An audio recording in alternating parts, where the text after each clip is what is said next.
అందరికీ జీబీ. ఆంధ్రప్రదేశ్ మాజీ సీఎం ప్రతిపక్ష నేత వైఎస్ జగన్మోహన్ రెడ్డి గారు నిన్నటి రోజున ఒక మీటింగ్ ఏర్పాటు చేసి ఆ మీటింగ్లో వైఎస్ఆర్సీపీ సోషల్ మీడియా కావచ్చు, వైఎస్ఆర్సీపీ కార్యకర్తలు, వైఎస్ఆర్సీపీ నాయకులందరూ కూడా ఆ కార్యక్రమంలో పాల్గొన్నారు. దానికి సంబంధించి జగన్మోహన్ రెడ్డి గారు కొన్ని ఆసక్తికరమైనటువంటి విషయాల్ని మాట్లాడటం జరిగిందనమాట. స్టూడెంట్స్ తలుచుకుంటే రాజ్యాలే కూలిపోతాయి, రాజ్యాలే నిర్మితమవుతాయి. ఇదే డైలాగు మనం గతంలో కొన్ని సినిమాల్లో చూసాం. నిజంగా కూడా జరిగిన పరిస్థితి కొన్ని దేశాల్లో స్టూడెంట్స్ తలుచుకుంటే రాజ్యాలు కూలిపోయే విధంగా జరిగిన విషయాలను కూడా మనం చూసాం. అదేవిధంగా నేటి బాలలే రేపటి పౌరులు అనే సిద్ధాంతాన్ని కూడా మనం నమ్ముతాం. సో అదేవిధంగా జగన్మోహన్ రెడ్డి గారు నిన్న చేసినటువంటి కీలకమైనటువంటి వ్యాఖ్యల్లో ముఖ్యంగా యువత రాజకీయాల్లోకి రావాలి అని ఒక సందేశాన్ని పిలుపునిచ్చారు. సో అది ఆ వైఎస్ఆర్సీపీలో కొంచెం సోషల్ మీడియాలో బాగా యాక్టివ్ అయిన పరిస్థితి. సోషల్ మీడియా ద్వారా పార్టీని బలోపేతం చేయాలి, ప్రచారం అనేది విస్తృతంగా సాగాలి అని చెప్పడం జరిగింది. అయితే మొత్తం మీద మాత్రం హైలైట్ టచ్ ఏంటంటే యువత రాజకీయాల్లోకి రావాలి, యువత తలుచుకుంటే ఏమైనా చేయగలరు అనే ఒక కోణంలో ఆయన మెసేజ్ని ప్రారంభించడం జరిగింది. సో దీన్ని బేస్ చేసుకునే రాజశేఖర్ రెడ్డి గారి టైంలో 2009 ఎన్నికల్లో, అంటే 2014లో 2004లో రాజశేఖర్ రెడ్డి గారు అంటే మొట్టమొదటిసారి ముఖ్యమంత్రి అయినప్పుడు అందరు సీనియర్ నాయకులే ఉండేవాళ్ళు అప్పట్లో. అయితే సీనియర్ నాయకులతోటి మంచి ప్రభుత్వాన్ని ఏర్పాటు చేశారు. ఆ తర్వాత 2009 ఎన్నికలకు సంబంధించి ఆయన కూడా భారీ స్థాయిలో మార్పులు చేశాడు.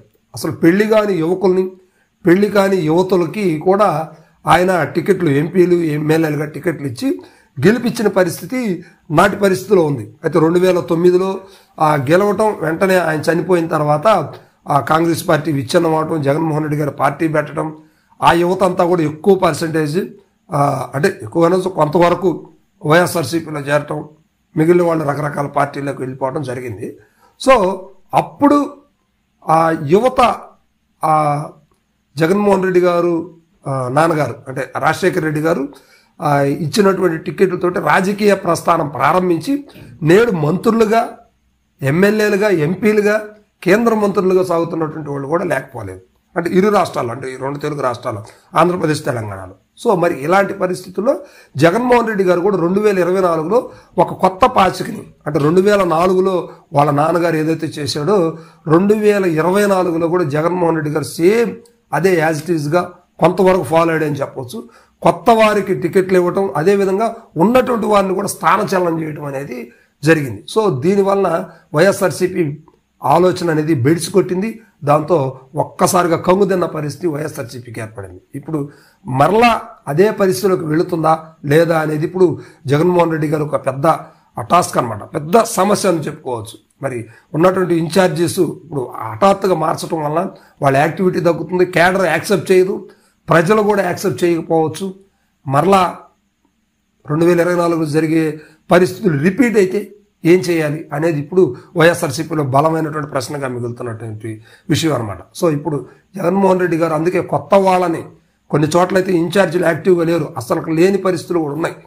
సో ఇలాంటప్పుడు మరి వైఎస్ఆర్సీపీ ఇంకా ఎన్నికలకు 3 సంవత్సరాలు పైబడి ఉన్న కనుక ఇప్పటి నుంచి ఉన్నటువంటి ఇన్ఛార్జీలు యాక్టివ్ రోల్స్ పాటిస్తే వైఎస్ఆర్సీపీకి 2029లో భవిష్యత్తు ఉంటుంది అనేది దాని సారాంశం. సో మొత్తం మీద యువత కొత్త వారిని రాజకీయాలకు రావడానికి జగన్మోహన్ రెడ్డి గారు స్వాగతిస్తున్నారు.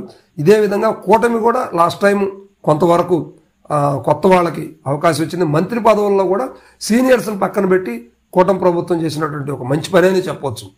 కొత్త వాళ్ళకి అవకాశం ఇవ్వడం జరిగింది. సో అదేవిధంగా ఇప్పుడు కూటమి వర్సెస్ వైఎస్ఆర్సీపీ ఇప్పుడు నెక్స్ట్ ఎలాంటి ప్లాన్లు చేస్తుంది, ఎవరి మీద ఎలా సాగిస్తారు అనేది ఇప్పుడు ప్రజలు కూడా వెయిట్ చేస్తున్న పరిస్థితి. వైఎస్ఆర్సీపీ మార్పులను బట్టే ఆ కూటమిలో కూడా మార్పులు చేర్పులు అనేవి ఉంటాయి.